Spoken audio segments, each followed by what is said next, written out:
Sa kisame na natunto ng mga otoridad ang isang inaarestong suspect sa illegal na droga sa Camarines Sur. Nagtago daw siya sa kisame para hindi matamnan ng ebidensya ng mga pulis. Balita hatid ni Bam Alegre.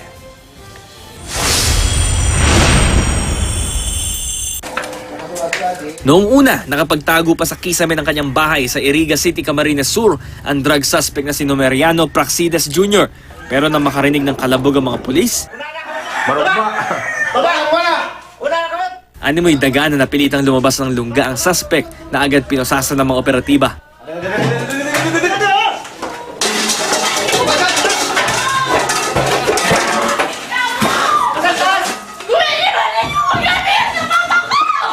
Todo naman ang pagmamakaawa ng anak ng suspect na wag saktan ng kanyang ama.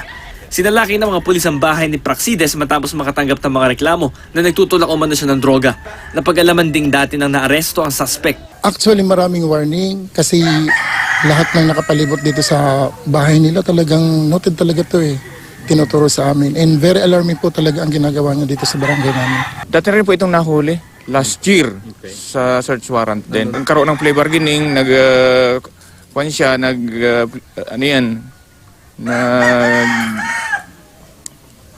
plead guilty doon sa lower offense kaya nakalabas ito.